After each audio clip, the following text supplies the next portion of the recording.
당신도 한때는 꿈꾸지 않았나요? 퇴직 후 사랑하는 가족과 여유로운 시간을 보내며 작은 취미와 소소한 행복을 누리는 삶을요. 하지만 현실은 어떻습니까? 50대, 60대 이른 지금도 우리는 여전히 일터에서 살아남기 위해 버티고 있습니다.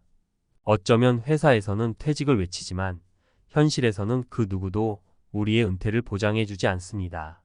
자녀들의 교육비, 집 대출, 부모님 부양까지 모든 짐은 여전히 우리의 어깨 위에 있습니다. 누구도 가르쳐주지 않았습니다. 퇴직 이후의 삶이 끝이 아니라 또 다른 생존의 시작이라는 것을요. 오늘 이야기할 퇴직 없는 세대의 비극은 바로 우리들 5060 베이비 부머가 직면한 가장 현실적인 생존 전쟁입니다. 퇴직 없는 세대의 비극 5060 베이비 부머가 직면한 생존 전쟁 1. 퇴직 후에도 끝나지 않는 생존의 압박. 퇴직하면 좀 쉬면서 살아야지라는 말을 하던 50대 초반의 김현수 씨. 30년 넘게 다닌 회사를 떠나면 여유로운 노후가 펼쳐질 거라 믿었습니다. 그러나 퇴직 후 2년 현실은 전혀 달랐습니다. 자녀의 결혼 자금, 대학생 막내의 등록금, 매달 나가는 집 대출 이자까지. 퇴직금은 순식간에 바닥났고 김 씨는 결국 편의점 야간 근무를 시작했습니다. 김 씨의 이야기는 특별한 경우가 아닙니다. 5060세대 대다수는 자녀 교육과 부양에 모든 자산을 쏟아부었고 노후 자금은 턱없이 부족한 상황입니다. 통계청 자료에 따르면 2024년 기준으로 5060대 중 절반 이상이 노후 준비가 안 됐다고 답했습니다. 문제는 퇴직금 노후 자금이라는 잘못된 믿음에서 시작된다는 겁니다. 퇴직금만 믿고 대출을 끌어안은 결과 퇴직 후에는 빚과 생활비에 쫓기는 악순환에 빠집니다. 2. 사례 1. 황혼의 창업으로 지친 58세 박정수 씨. 퇴직 후 안정적인 소득을 꿈꾸며 작은 카페를 차린 박정수 씨. 하지만 장사 경험이 없는 박 씨에게 창업은 고난의 연속이었습니다. 초기 비용으로 퇴직금을 전부 쏟아부었지만 매출은 기대에 미치지 못했습니다. 결국 매달 운영비를 대출로 메우다 보니 빚이 눈덩이처럼 불어나더군요. 창업은 많은 5060세대가 선택하는 노후 대책 중 하나지만 준비 없이 덤벼드는 경우 실패율이 매우 높습니다. 소상공인연합회에 따르면 창업 후 3년 내 폐업률은 무려 60%에 달합니다. 퇴직금을 도박처럼 투자한 결과 박 씨처럼 빚더미에 앉는 경우가 적지 않습니다. 이런 현실에서 우리에게 필요한 것은 현실적인 계획이지 무작정 도전이 아닙니다. 3. 사례 2. 재취업도 전쟁입니다. 62세 이영자 씨. 재취업을 꿈꾸던 이영자 씨는 40곳에 이력서를 냈지만 번번이 거절당했습니다. 젊은 시절엔 누구보다 성실했지만 이제는 나이가 걸림돌이 되었습니다. 경력이 많아서 부담스럽다는 이유로 탈락하는 경우도 많았죠. 다행히 결국 계약직 자리 하나를 구했지만 월급은 최저임금 수준에 불과했습니다. 재취업의 문턱은 점점 높아지고 있습니다. 나이와 경력이 많다는 이유로 기업은 50대, 60대를 고용하기 꺼려합니다.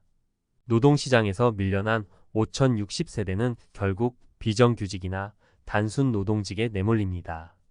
이러한 현실 속에서 재취업을 목표로 한다면 시장이 원하는 기술과 자격증을 갖추는 준비가 필수입니다. 4. 사례 3. 가족 부양에 희생된 55세 남성. 정호진 씨는 두 자녀를 대학까지 보냈고 부모님까지 부양하며 가족을 위해 모든 것을 바쳤습니다. 하지만 정작 본인은 정년퇴직 후 생활비조차 마련하지 못한 상황에 놓였습니다. 가족이 중요하다고만 생각했지 내 노후는 한 번도 고민해 본 적이 없었어요. 정 씨처럼 가족을 위해 모든 자산을 희생한 경우 정작 자신의 노후는 빈곤과 외로움으로 이어지는 경우가 많습니다. 노후 준비를 위해 가족과의 솔직한 대화와 합리적인 분배가 필요합니다. 내일을 위한 자산은 내가 준비해야 한다는 인식이 중요합니다. 5. 퇴직 없는 시대 어떻게 준비해야 할까? 5060세대가 생존 전쟁에서 살아남기 위해서는 새로운 접근이 필요합니다. 퇴직 후에도 소득을 유지할 방법을 마련하고 과도한 소비를 줄이는 실질적인 전략이 필요합니다. 재취업을 준비하라. 요즘 시대는 새로운 기술을 배우고 자격증을 취득하는 것이 필수입니다. 재취업 시장은 젊은 세대와의 경쟁을 피할 수 없기에 시장이 필요로 하는 기술과 경험을 갖춰야 합니다.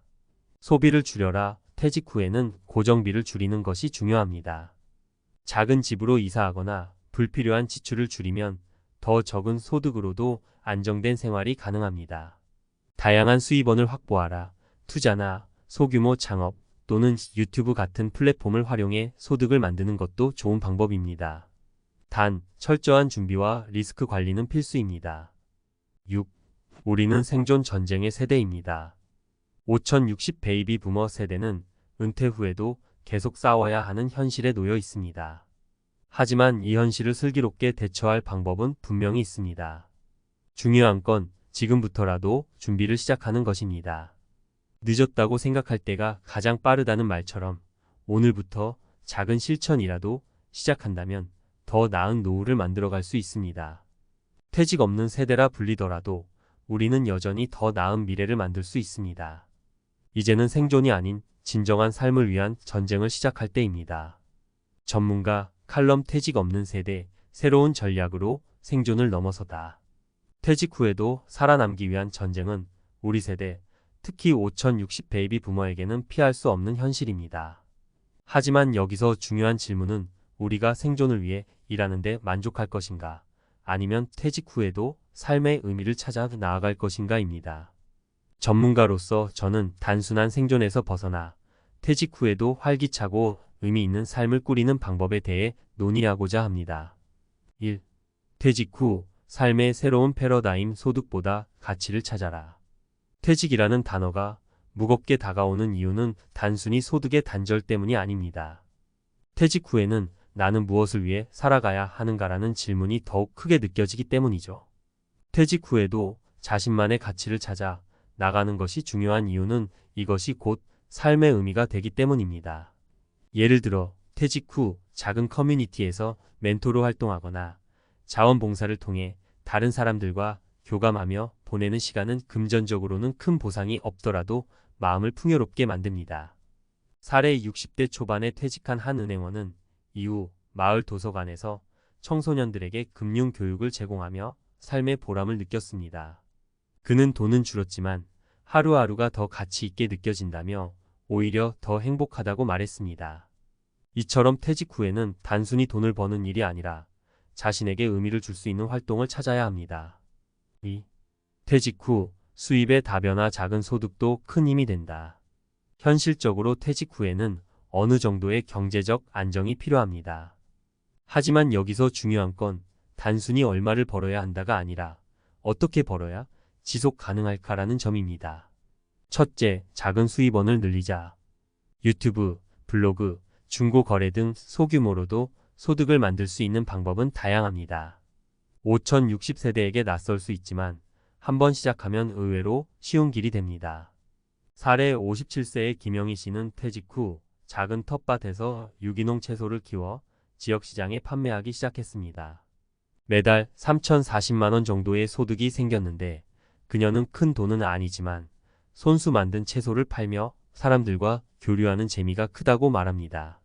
둘째, 전문성을 활용한 활동을 고민하자. 자신의 경력을 살려 강연이나 컨설팅, 교육 같은 분야에서 활동하는 것도 추천합니다. 퇴직 후에도 전문가로서 존중받으며 일할 수 있는 환경을 스스로 만들어야 합니다. 3. 나를 위한 소비 그리고 계획적인 지출. 퇴직 후 가장 먼저 고려해야 할 건 지출 줄이기입니다. 하지만 단순히 줄이는데 초점을 맞추기보다는 가치 있는 소비를 늘리는 것이 중요합니다. 첫째, 불필요한 고정비를 줄이자. 예를 들어 큰 집에서 작은 집으로 이사하거나 자동차를 유지하지 않음으로써 매달 나가는 비용을 크게 줄일 수 있습니다. 이런 변화는 단순히 돈을 아끼는 것이 아니라 더 간소하고 여유로운 삶을 만들어 줍니다. 사례 한 50대 부부는 퇴직 후 도심 아파트에서 작은 전원주택으로 이사하며 월세 부담을 줄이고 여유로운 생활을 시작했습니다. 처음엔 불편할 줄 알았지만 이제는 도시에서 누리지 못했던 여유를 느끼며 돈 걱정도 덜었다는 말이 인상적입니다. 둘째, 자신을 위한 소확행 소비를 늘리자. 퇴직 후에는 오히려 자신을 위해 쓰는 지출이 중요합니다. 건강, 취미, 자기 개발에 투자하는 소비는 자신감을 높이고 삶의 질을 개선하는 데 큰 도움이 됩니다. 4. 퇴직 후 건강이 자산이다. 활기찬 삶의 필수 조건. 퇴직 후 활기차게 살아가기 위해 가장 중요한 것은 건강입니다. 아무리 경제적 안정이 있어도 건강이 나빠지면 그 모든 것이 무너질 수 있습니다. 첫째, 규칙적인 운동은 필수입니다. 퇴직 후 체력이 급격히 떨어지는 이유는 활동량이 줄어들기 때문입니다. 매일 산책이나 가벼운 스트레칭 같은 운동을 루틴으로 만들어 보세요. 사례 62세의 한 퇴직자는 매일 30분씩 걷는 습관을 들이며 체력뿐 아니라 정신적으로도 안정을 찾았습니다. 그는 운동을 하니 스트레스도 줄고 삶의 활력이 생겼다고 말했습니다. 둘째, 건강한 식습관으로 나를 관리하자. 퇴직 후에는 과식이나 음주 같은 습관을 줄이고 영양소를 골고루 섭취하는 식단으로 바꿔야 합니다. 건강은 스스로 지키지 않으면 누구도 대신해 줄 수 없습니다. 5. 퇴직 없는 시대, 이제는 나를 위한 삶을 시작할 때. 5060세대가 처한 퇴직 없는 현실은 분명 힘들고 벅찬 과제입니다. 하지만 이 상황을 단순히 불행으로 치부하기보다는 새로운 기회로 받아들이는 것이 중요합니다. 퇴직 후의 삶은 그동안 달려온 인생을 돌아보고 진정으로 자신이 원하는 것을 찾아 나갈 수 있는 기회입니다. 퇴직 후의 삶은 단순히 생존을 넘어 재발견의 시간이 될 수 있습니다. 경제적 준비, 건강관리, 그리고 자신만의 가치를 찾아가는 과정이 필요합니다. 이 칼럼을 읽는 여러분도 오늘부터 한 가지 작은 실천을 시작해 보세요. 퇴직 후에도 활기찬 삶을 이어가는 것이 결코 불가능한 꿈이 아니라는 것을 스스로 증명할 수 있을 것입니다. 나이 들었다고 끝난 게 아닙니다. 오히려 이제야 진짜 나를 찾아갈 시간입니다.